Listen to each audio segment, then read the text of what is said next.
Hey everybody, welcome to What the Flick, Doctor Who 902 or 3502 if you're Bibbs, the witch's assistant. If you're right. Joining us this week, we're so very excited to have with us Meredith Placko from Geek.com to add to her invaluable knowledge because again, I'm still new on this show. We're on my first Doctor, so it's good to have experts around. And everyone's tired of my opinions because you kind of know where I stand. Meredith, where do you fall on the current generation of the Doctor? So I grew up, I was raised by Wild Brits, and I grew up loving Doctor Who, but it wasn't really until Eccleston's reboot that I really fell in love with the series. And then I took a break from it because I really, really did not care for Matt Smith or Karen Gillan, and Peter Capaldi brought me back to the fold. Well, okay then. Yeah. So we've got some pro Capaldis. Mm-hmm. Yay! And I've been very mixed on Capaldi so far, which is why I'm very happy to say that this episode kicked ass. All right then. This episode was neat, and so that's it for What the Flick. Now I have questions as for the experts here. Did we learn new things about the Daleks in this episode? I think so. Yeah. I Okay. think when Clara was inside the Dalek, we learned a bit about how they translate everything. How no matter what you're saying, it comes out Exterminate. Exterminate, and that's actually the reason they keep yelling exterminate is that's how they reload. That's new because for a while it's been like, why do they keep saying that? Surely we've got the gist of it since they were exterminating us, and now we understand.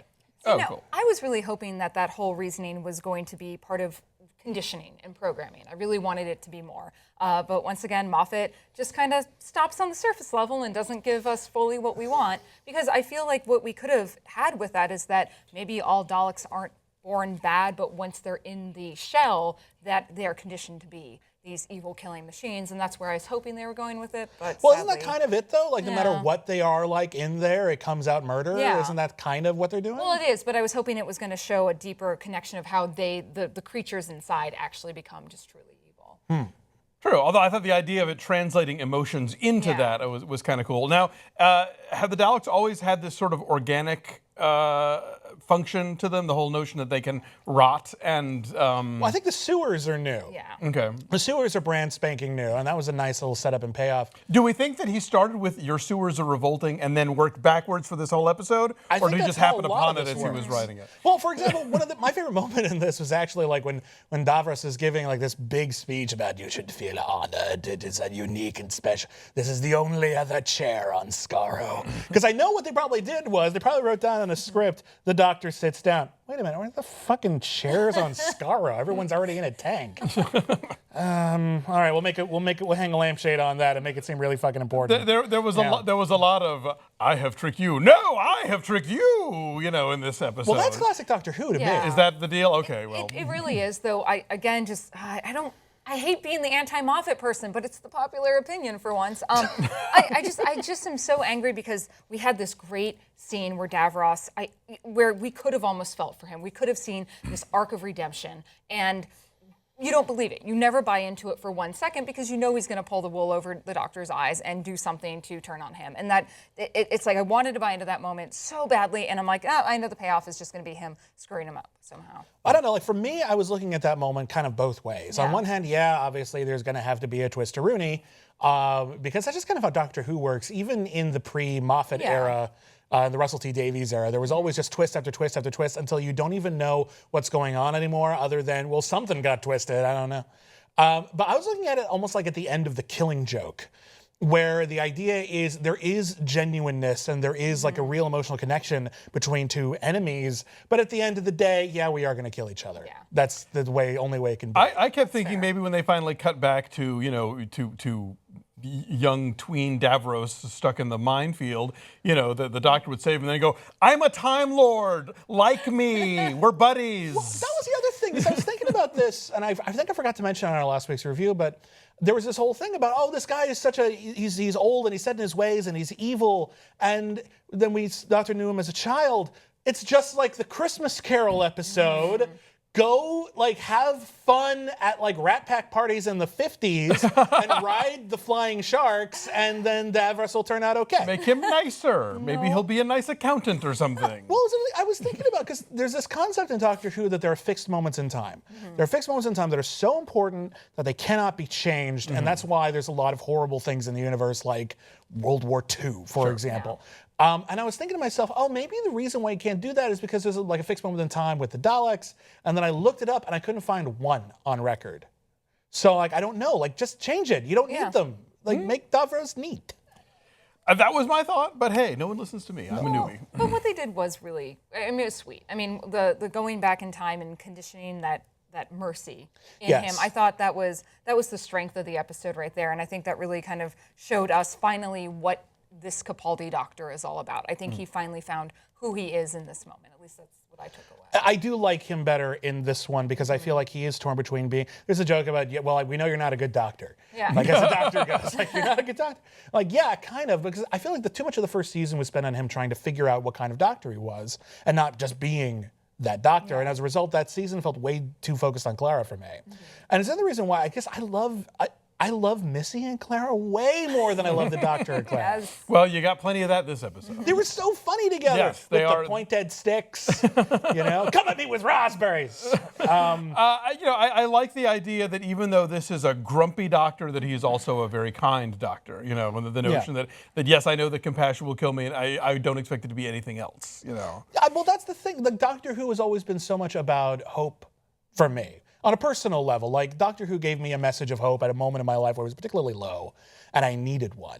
And then there was that Christopher Eccleston episode where they showed the world being destroyed, and then Rose was like, "Well, shouldn't we save all the people?" And it's like all the people are saved. They're fine. You know, your entire human race has been so obsessed with the idea of the world ending that you never thought that maybe it won't and maybe you'll make it. And that was exactly what I needed at that point in my life. So the idea of hope in Doctor Who has always been the fundamental thing. And it's the sort of thing I feel like we lost a bit last season. Last season was a lot more cynical in a lot of ways because the Doctor was such a grumpy Gus. And here there's a really good balance. True, although there was a really great Earth-saving episode last season, I thought. There was. I mean, it's not like he didn't want to save the Earth. I mean, I'm fine with it. It was very reluctant, and I feel Capaldi this season has really grown into his own, and it's hard because looking at Capaldi's body of work prior, if you guys ever watched The Hour, which was a great 60s era program about ITV's first news program, and he played a very stodgy, stick-in-the-mud type character there, but then bring it, to the thick of it, where he was a complete reverse of that. I think it took Capaldi his own time to find this footing, and I really feel like, compared to last season and just these two episodes, I'm so much more into him. I'm so much more invested, and this is the Doctor that I wanted to see out of him. Well, and if you want to see sweet romantic Capaldi, dig up Bill Forsyth's Local Hero. Ooh, I haven't seen that great one. movie. Yes. But for me, it's like it's not so much that Capaldi was the problem as I just felt like the stories, they felt a little lax. They felt a little lackadaisical, like they weren't in any hurry. And this one had, even though the first episode of the season I criticized for being kind of an awkward setup, it built to this great episode. It was full of unusual, unexpected moments, really funny jokes, big emotional beats, big action-packed climax. This was thrilling in a way that not a lot of the Capaldi episodes of Doctor Who have, and it felt like the Doctor Who that I really started watching and fell in love with. And before we even think about moving on, we have to talk about the really obvious setup for like the rest of the season or like the big seasonal arc, which is this hybrid prophecy, which when? That's new, right? Yeah, I know. I was like, I've not heard of this prophecy. I scoured through the internet. I'm like, no, there's no mention anywhere that I can find of this. So that's the new thing. Yeah. That's got to be the new thing. And the whole thing is, the Daleks. Maybe the Daleks are the thingy. And then Missy just flat out calls Clara a hybrid, and I'm like, that had better not be your twist. If Clara is just the hybrid. First of all, we've had human Time Lord hybrids before. Yeah. There was Donna. There was the 8th Doctor. First, I don't even remember how that happened, but it was Paul McGann, right? Yeah, Paul McGann was part human. So that's not a thing. I realize that's like, the greatest warrior in the universe. Man loves war. Man love war much. You gotta do something more with that, right? Well, I wonder if, because, we got to see Clara back in the Dalek, which is such a harken back to her original appearance, which is great. And I do wonder if they're going to foreshadow, because she is the impossible girl. And I don't really feel they tied up how her multiple, like timelines worked very well last season. I think they're going to give us a definitive end to her, and I hope we get to see something different with her, that she doesn't become a Time Lord human hybrid. I want to see something darker. Well, there's some people who think that Clara is actually just a different incarnation of the Doctor. Yeah. That would be such a cheat right now. No. I will say this, though. There was one thing that did kind of bug me. So the first time we saw Clara, Alonso, you didn't see this episode, was an episode called Asylum of the Daleks. And there was Clara was in another timeline, had crash landed on a planet of Daleks, and the Doctor was trying to save her. And then it turned out she had been turned into a Dalek. And yet none of her speech was translated to exterminate. No. So they kind of just backtracked on that a lot. I see. And to be honest, when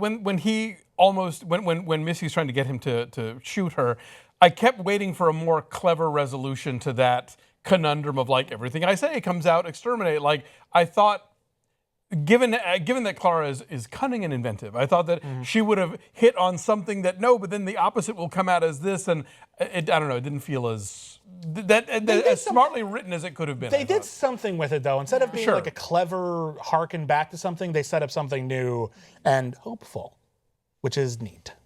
True. Which I dig. I guess. It struck me as one of those like a kind of a word game, you know, like if the what's that thing about the lying Blackfoots and the truthful Whitefoots, and one of them lies all the time, the other one always tells the truth, and they say they're the one that tells the truth. So how do you know? Anyway, and then in Labyrinth, where you go through the right door and you fall down a pit anyway. Sure.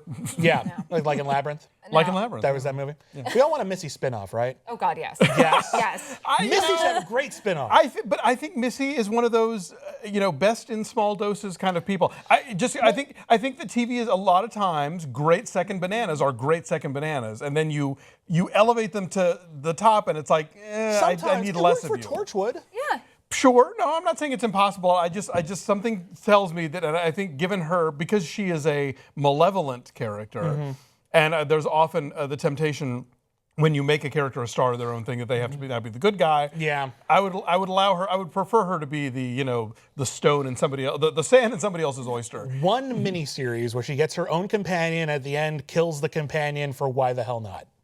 Okay.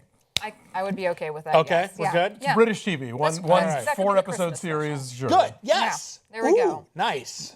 Dibs. And she kills Clara. There we All go. right. All right, everybody, that was Doctor Who. When will the Doctor be able to afford the upgrade and become a woman, and hopefully Ginger? Yes. Someday Ginger. Yes. I would Someday like that. Ginger. We'll be back next time.